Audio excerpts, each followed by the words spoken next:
En el video de hoy veremos a los jugadores más top del tenis elegir quién es el GOAT de todos los tiempos. Sin más dilación, vamos allá. Nick Kyrgios.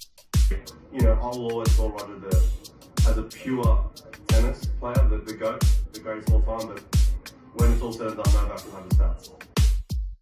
I mean, I wasn't surprised when I saw, Rafa, pretty much easing through the draw at the French Open. That's his backyard. He loves playing there. I think he's lost 2 matches there in his entire career. And honestly, in my opinion, I don't think we're ever going to see anything like that ever again in the sport. Honestly, like someone so dominant on one surface and pretty much he's right there with the greatest of all time now. You could argue he is the greatest because, in my opinion, I've played all 3 of them, all 4 of them. I think Andy Murray's right up there as well. But you look at Federer, he's the most dominant player, of all time. But in this era, it's actually Rafa. So it's a debate that you could have. A lot of players will tell you Rafa's the GOAT, Novak's the GOAT. But in my opinion, I think Federer is still.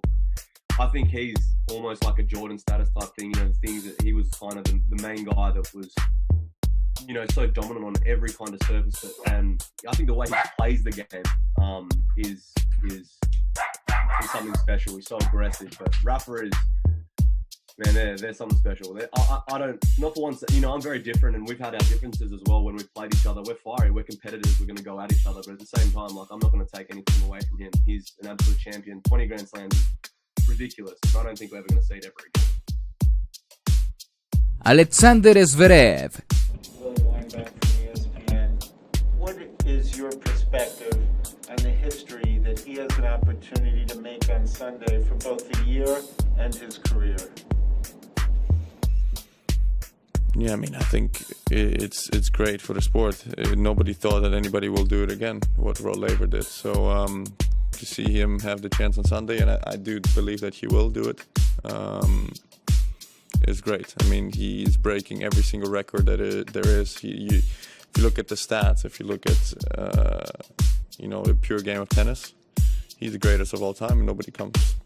Nobody is there with him because most weeks world number 1, most Masters 1000 titles, most likely going to be most Grand Slams at the end of the day, and he has the chance of winning all 4 in the same year. How do you compete with that? Okay, last question in English. I have to say one thing, because for me, there's nobody in the world that should be respected more than Novak, in my opinion. And I think sometimes where he came from, what he's achieved, he's the greatest player of all time. And I think, people forget that sometimes. And I think that everybody should appreciate that for once. John McEnroe. Who is the GOAT? John McEnroe, I'll start with you. Well, I think Murray said it just right. I don't think you're going to see it again for generations to come. I think Kyrgios was absolutely right for a change. I'm just kidding, Nick. But, the most beautiful, most elegant player, the Baryshnikov of our sport, greatest shot maker I ever heard. But I also agree that when all is said and done, when we're counting the majors, you're going to see this man, Novak Djokovic, is going to have the greatest record and a winning record over both guys. And so, it's who's better, Michael Jordan or LeBron James? The beauty of the 3 guys we've been watching is that they've been playing at the same time, unlike some of the other sports where it's harder to compare. So it's been quite an extraordinary time. I thought I was part of a great time back in the 80s, and it was Borg, 70s, 80s, Borg, Connors, myself, Lendl. Seemed like a magical time. This is taking it. Obviously Sampras had the 14, Agassi was amazing, but this is like a whole new level that no one expected. So we have to enjoy each and every moment, since Roger seems to be the first to go. Patrick, shouldn't we call him the greatest of all time? Doesn't he deserve that, at least temporarily? I think to me, he's still the greatest I've ever seen on this surface in his prime. When he's at his absolute best on grass, I would take Federer over anyone. That would include Djokovic at his very best, at least on this surface on a grass court. But there's no doubt that Djokovic is on his way to being the clear-cut greatest of all time, because these players in this day and this era, it is about the numbers. It is about racking up the big titles. Djokovic is not only doing that in the majors, but in the other events as well. And as John said, he's got the clear edge in head-to-head over both Rafa and Roger. Daniil Medvedev. As you said, what you accomplished this year and throughout your career. I never said this to anybody, but I'll say it right now. For me, you are the greatest tennis player in the history. Francis Tiafoe. I'm still going Rog. I'm still going Rog. Like from like to paint the whole picture with it, right? Stupid on all services. Could play all the shots. Made the game look so easy. Great ambassador for the sport. He's got his aura with it, man. Like you're like, damn, that's fat. Like you know what I'm saying? Like it's crazy. Serena's got it. Some people got that shit, man. It's like it's crazy. Like you're like, this dude is special. This dude, you like that. Casper Ruud.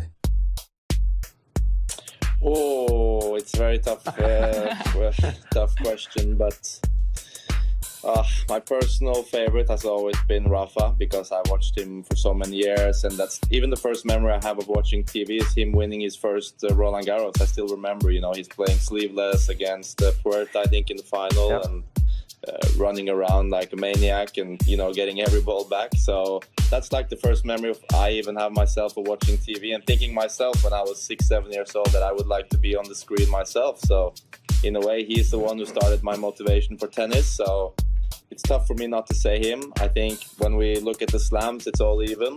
Let's see what happens after this week. But when it comes to all other records, it's, you know, you can't deny that Novak maybe has a couple of more records than the other ones. But for them, it seems like the Grand Slam count is the ultimate thing that they want to achieve. And I think they've all kind of approach it differently. I've seen Rafa say that for him, you know, I don't think his happiness depends whether who has the most in the end, but I'm sure that when he plays the final tomorrow, he will have in the back of his mind that this is a good chance for him to maybe get another one. Andy Murray. None of their careers have finished yet, so I think obviously have to wait and see what happens. But I mean, all of them have, for me, the fact that he's won every Masters series twice, is that right? Yeah.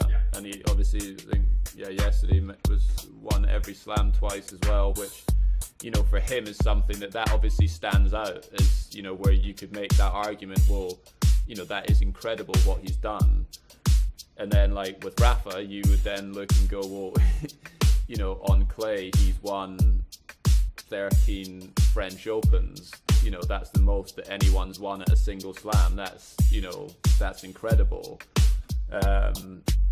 You know, and then with Roger, you know, he's been doing it over multiple kind of, you know, generations now. He's still able to compete at the highest level at 39 years old, and you know his record and results on grass are unmatched. So I'm not that fussed about who is the best. I think there's no doubt that it's been the best era in tennis history, and I know people said the same thing, like when Sampras won 14, it was like, God, you know, I don't think anyone's ever going to beat that, or it's going to take, you know, a long time for someone to beat a record of 14, and then you've got three guys that are probably going to win 20 plus majors in the next generation. So it's incredible what all of them have done.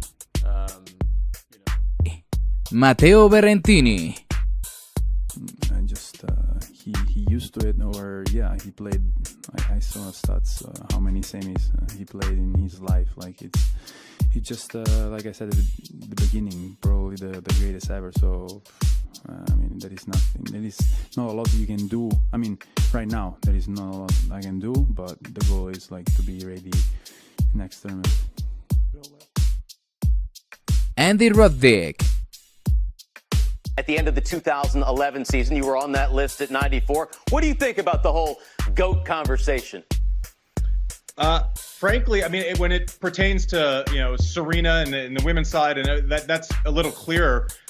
There seems to be this need to discuss the greatest of all time on the men's side.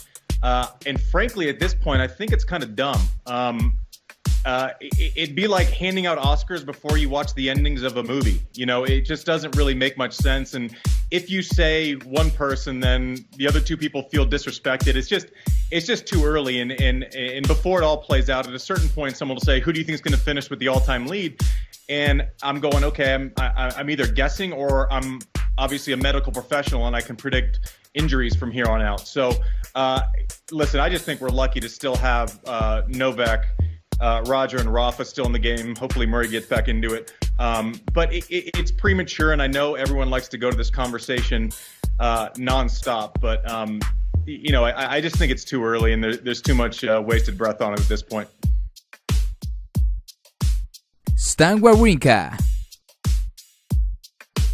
And Federer is tough to play because he's unpredictable, or why is he tough to play for you? Everything, because he's Federer. First, because his game is I think his game is completely different style than Novak. He push you more. He puts you under pressure all the time. You don't really know what to expect. He's so aggressive. He changed a lot. So that's already, for my style of game, something tougher than to play someone who always plays the same ball. And because who he is, he's he's the best player ever so far, and he's been winning everything. He's been beating everybody, and always been, not only because it's him, but just because he's better than the other player and better than me. Hermano, hasta aquí llegó el video de hoy. Si te gustó, suscríbete y dale like porque tu apoyo es muy importante para nosotros. Golpea de revés a la vida y no te pierdas el video mostrado en pantalla. Es tan divertido que si no lo ves te puedes arrepentir.